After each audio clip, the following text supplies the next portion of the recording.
मरजान काफी देर तक लकड़ियां काटती रही। कुल्हाड़ी के हर वार के साथ खुश्क लकड़ी की आवाज खामोश जंगल में गूंजती रही। मरजान ने कुल्हाड़ी का वार करते करते अचानक हाथ रोक दिया। न जाने क्यों दिल में एक बेचैनी सी जागी। इसने गर्दन उठाई और दूर तक निगाह दौड़ाई तो शब कहीं दिखाई ना दिया। हता कि वो सफेद भेड़िया भी अपनी जगह से गायब था जो कुछ देर पहले तक आसपास ही मंडला रहा था। एक अनजानी सी तशवीश इसके दिल में उठी। शब। जंगल की खामोशी ने इसकी आवाज अपने अंदर जज्ब कर ली।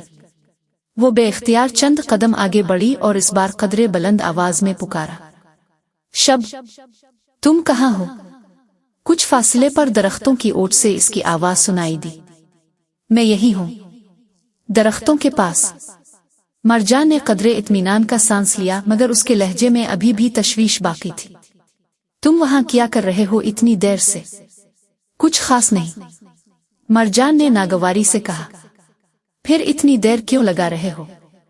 फिर शब ने जैसे इसकी परेशानी भांप ली हो वो मुस्कुराते हुए बोला, लगता है कोई मेरे लिए बहुत परेशान हो रहा है। मरजान फौरन बोली, कोई परेशान नहीं हो रहा, बस अपना काम जल्दी करो, हमें रात होने से पहले यहां से जाना है। अच्छा, बस आ रहा हूं कुछ देर तक। उसके अंदाज पर मरजान ने बेइख्तियार सर झटका और वापस अपनी जगह आ गई।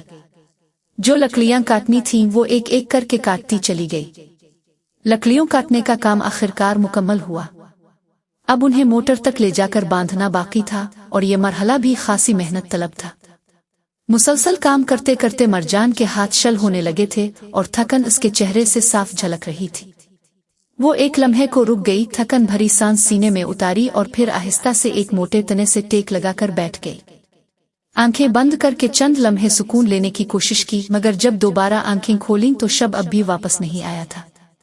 इसने फिर पुकारा, शब। दूर से फौरन जवाब आया, हम। मरजान ने फौरन पूछा, तुम्हारा काम अभी तक खत्म नहीं हुआ? शब ने जवाब दिया, बस थोड़ा सा रह गया है, आ रहा हूं। मरजान ने बेजारी से उधर देखा, पता तो चले तुम कर क्या रहे हो। फौरन उसकी आवाज आई, अरे आ रहा हूं ना मेरी माँ, खुद देख लेना। मरजान ने फिर इसरार किया, बताओ तो सही। दौर से शब की जिन जलाई हुई आवाज उभरी, बस सब्र कर लो थोड़ा, आ रहा हूं ना, फिर खुद ही देख लेना। इसकी जनिजला हुई आवाज सुनकर मरजान के होंठों पर बेइख्तियार मुस्कुराहट फैल गई। जाने क्यों शब की झुंझलाहट इसे अंदर ही अंदर महसूस कर गई थी। वो कुछ कहे बगैर खामोशी से मोटे तने से टेक लगाकर बैठ गई। थकन भरी एक गहरी सांस ली और फिर आंखें मूंद ले। फिर किसी की नजरों की तपश महसूस करते मरजान ने धीरे से आंखें खोली। सूरज अपनी जगह तब्दील कर चुका था, शाम लगभग ढल चुकी थी। मरजान ने नजरें घुमाई तो सामने शब करीब ही एक तने पर बैठा खामोशी से इसे देख रहा था। ना जाने वो कब वापस आया था और कब से इसे देख रहा था। मरजान के चेहरे पर नागवारी की हल्की सी शिकन उभरी तो शब जैसे अपनी महवियत से चौंक उठा। इसके सुकून में भी एक लम्हे में खलल पड़ गया, जैसे इसकी कोई चोरी पकड़ी हो। मरजान कुछ पूछती इससे पहले ही उसकी नजर शब के हाथ में मौजूद बड़े से गुलदस्ते पर जा ठहरी। वो आम सा गुलदस्ता नहीं था। जंगल के मुख्तलिफ रंगों वाले फूलों, नन्हे पत्तों और नाजुक शाखों को इस तरह समेटा गया था कि बेतरतीब उगने वाले जंगली फूल भी किसी माहिर हाथ की तरतीब में बेहद खूबसूरत लग रहे थे। ये क्या है? शब ने गुलदस्ता इसकी तरफ बढ़ाया। तुम्हारे लिए। मरजान ने हैरत से फूल थाम लिए। चंद लम्हे वो उनके रंगों और खुशबू में उलझी रही, फिर तंजिया अंदाज में बोली, तुम तो पत्थरों के शौकीन हो, फिर आज फूलों की तरफ कैसे मुतवज्जे हो गए? शब के लबों पर मुस्कुराहट आ गई। पत्थरों का शौकीन जरूर हूं, लेकिन फूलों की कदर जानता हूं। मरजान ने इसे घूरा तो वो हंस दिया। मेरी माँ कहा करती थी, अगर कोई लड़की कीमती तोहफा कबूल न करे तो अगली बार इसे फूल दे देना। फूलों से वो कभी इनकार नहीं कर पाएगी। मरजान ने गुलदस्ते को देखा और फिर शब को, तुम्हारी माँ ने सही कहा था, लेकिन तुम्हें इतने सारे फूल तोड़ते हुए जरा भी अफसोस नहीं हुआ? इतने सारे कहाँ हैं? मरजान ने गुलदस्ता जरा सा बुलंद किया। ये तुम्हें थोड़े लग रहे हैं। शब हंस पड़ा। अच्छा, शायद कुछ ज्यादा हो गए हैं। लेकिन तुम्हारे लिए फूल चुनते चुनते अंदाजा ही नहीं हुआ। मरजान ने इसे देखा तो इसकी आंखों में हल्की सी चमक उभरी। वैसे भी, शब ने कदरे बेफिक्री से कहा, ये फूल कुछ दिन बाद मुरझाकर गिर ही जाने थे, सोचा मुरझाने से पहले किसी के काम आ जाए। मरजान ने जवाब नहीं दिया, बस दस्ताने उतार कर फूलों की नरम पंखुड़ियों पर उंगलियां फेरने लगी। इसी लम्हे शब की नजर उसके हाथों पर पड़ी। इसके चेहरे की मुस्कुराहट जैसे वहीं ठहर गई। हथेलियों पर मेहनत के गहरे निशान थे, कहीं खराश, कहीं नील और कहीं जल्द पर पड़ी हुई सख्ती साफ दिखाई दे रही थी। मरजान, इसकी आवाज अचानक संजीदा हो गई, तुम्हारे हाथों को ये क्या हुआ है? मरजान ने अपने हाथों की तरफ देखा और बिल्कुल सादा लहजे में बोली, मेहनत करने वाले हाथ ऐसे ही होते हैं। शब ने कुछ कहना चाहा लेकिन मुनासिब ना समझते हुए लब बीच लिए। मरजान ने गुलदस्ता एक तरफ रखा और लकड़ियां जमा करने के लिए आगे बढ़ने लगी तो शब ने इसकी कलाई थाम ली। इस बार मुझे करने दो। मरजान रुक गई। इसने अपनी कलाई इसकी गिरफ्त से निकाली और एक तरफ होकर बैठ गई। शब के चेहरे पर हल्की सी मुस्कुराहट आ गई। शब जमीन पर बिखरी लकड़ियां एक एक करके उठाने लगा। उन्हें सलीके से जमा किया और फिर मजबूती से बांध कर गट्ठा तैयार कर लिया। लकड़ियां उठाते हुए इसे बार बार ख्याल आता कि मरजान रोज उन्हीं लकड़ियों के लिए कितनी मशक्कत करती होगी। आज पहली बार इसे इस काम की सख्ती का अंदाजा करीब से हो रहा था। मरजान खामोशी से पास बैठी इसे देखती रही। शब ने गट्ठा उठाकर मोटर के पास रखा। फिर दोनों मोटर पर सवार हुए और कुछ ही देर में वहां से दूर होते चले गए। जबकि इसी वक्त अंधेरा लगभग फैल ही चुका था कि तभी जंगल की खामोशी को चीरती हुई केशिए अंधाधुंध भाग रही थी।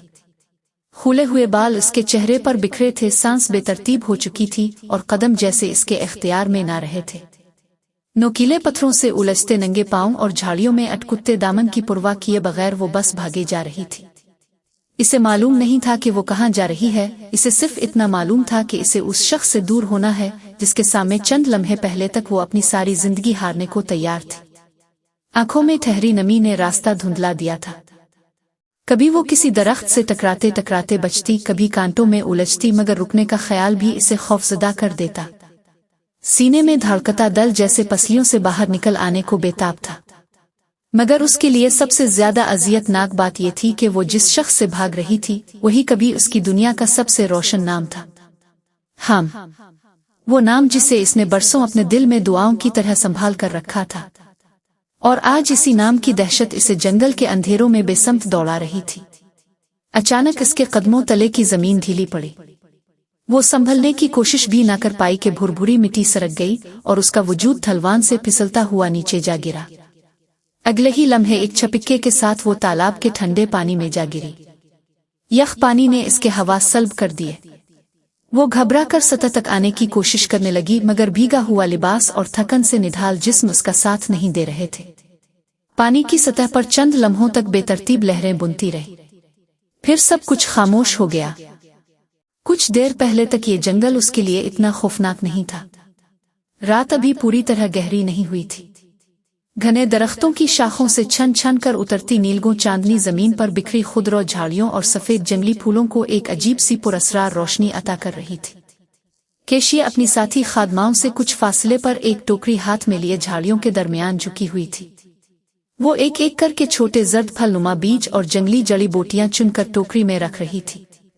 ज़जान अक्सर दवाओं की तैयारी के लिए दरकार जड़ी बूटियों की कमी होने पर खुद जंगल का रुख नहीं करती थी। इसके बजाय अपने काबिले एतमाद खादमाओं को मुहाफिजों के हमरा यहाँ भेज देती। आज भी यही हुआ था। केशिए ने दूसरी खादमाओं को चंद जरूरी हिदायत दी और फिर खुद एक तरफ बढ़ गई।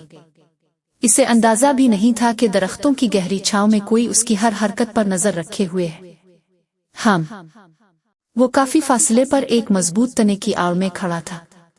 चंद लम्हे पहले तक इसकी पूरी तवज्जो एक खूबसूरत हिरन पर मरकूज थी जो सफेद जंगली फूलों के दरमियान बेफिक्री से खुराक तलाश कर रहा था। हमने खामोशी से कमान तान रखी थी और तीर निशाने पर जमा हुआ था। तभी जंगल की खामोश फिजा में चंद मध्यम आवाजें उभरी। इसकी तवज्जो फौरन बट गई। तीर कमान से निकल चुका था। हिरन एक लम्हे में चौंक कर उछला और घने दरख्तों के दरमियान गायब हो गया। हाम की नजरें चंद लम्हे इस समत जिमी रहे, फिर वो आहिस्तगी से कमान नीचे कर गया। शिकार हाथ से निकल चुका था और अब उसकी दिलचस्पी इस आवाज के मंबा में थी जिसने ऐन वक्त पर उसकी तवज्जो भटकाई थी।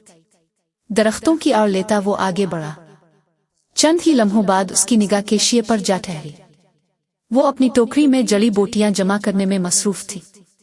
हाम की आंखों में एक सर्द सी चमक उभरी। वो खामोशी से एक दरख्त से दूसरे दरख्त की ओट लेता इसके करीब होने लगा। केशिए अभी झक कर एक और फूल तोड़ने लगी थी कि अचानक इसे अपने पीछे किसी की मौजूदगी महसूस हुई। वो ठिठक कर सीधी हुई और पलटने लगी, मगर हाम ने इसे एक लम्हे की भी मोहलत न दी। वो अचानक इसके अक़ब में नुमदार हुआ और उससे पहले कि वो कुछ समझ पाती, उसका एक बाजू उसकी कमर के गिर्द मजबूती से लिपट चुका था, जबकि दूसरे हाथ ने इसके मुंह को यूं दबोच लिया कि खौफ से उभरती उसकी चीख लबों ही में दफन हो गई। केशिए की पुश्त अचानक हाम के सीने से जा लगी। गैर मुतवक्के गिरफ्त ने इसे एक लम्हे के लिए जैसे मुंजमद कर दिया। फिर हकीकत का एहसास होते ही उसकी आंखें वहशत से फैल गईं। वो बेइख्तियार खुद को छुड़ाने के लिए तड़प उठी। इसकी मुसलसल जिदोजहद के साथ हाम की गिरफ्त मजीद सख्त होती चली गई। केशिए को अंदाजा हो चुका था कि वो किसकी गिरफ्त में है। एक लम्हे को तो इसने सुकून की सांस ली, लेकिन अगले ही लम्हे हाम की नफरत भरी सख्त गिरफ्त में इसकी आंखें खौफ से फैल गईं और वो पूरी कुव्वत से खुद को छुड़ाने के लिए मचलने लगी। खामोश हो जाओ, हाम की सर्द आवाज उसके कान के करीब गूंजी। हिलने या चीखने की कोशिश मत करना, वरना तुम्हारी गर्दन मरोड़ने में मुझे जरा भी वक्त नहीं लगेगा। केशिए के जिस्म में एक सर्द लहर दौड़ गई। इसके जिस्म की सारी मुजाहमत यकाएक खत्म हो गई और वो बेबसी से ढीली पड़ गई। हाम इसे दरख्तों और उलझी हुई शाखों के बीच घसीटता हुआ दौड़ ले गया। घनी झाड़ियों की ओट में पहुंचते ही हाम ने इसे झटके से खुद से अलग किया तो केशिए तवाजुन बरकरार ना रख सकी और मुंह के बिल जमीन पर जा गिरी। केशिए झटके से पलटी। सामने हाम की आंखों में दहकती इंतकाम की आग देखकर उसकी सांस हल्क में अटक गई। वो खौफजदा निगाहों से इसे देखती हुई आहिस्ता आहिस्ता पीछे सरकने लगी। हाम, खबरदार! हाम की गिरजती आवाज ने इसके लबों पर अगला लफ्ज रोक दिया। वो एक कदम आगे बढ़ा। मेरा नाम अपनी जुबान पर लाने की जुर्रत मत करना। कहा था ना मैंने, जिस दिन मेरे हाथ लगी इसी दिन तुम्हारे टुकड़े टुकड़े करके तुम्हारे बाप को तोहफे में पेश करूंगा। तो फिर मार डालो मुझे। केशिए चीख उठी। आंसू इसकी आंखों से मुसलसल बह रहे थे, मगर इस बार उसकी आवाज में बेबसी ही बेबसी थी। अगर यही तुम्हारे इंतकाम की कीमत है तो ले लो मुझसे। मेरे मरने से अगर तुम्हारे दिल की आग बुझ सकती है तो मार डालो मुझे। शायद मर कर ही मैं तुम्हारी इस नफरत से आजादी हासिल कर सकूं जो हर लम्हा मुझे अंदर ही अंदर मार रही है।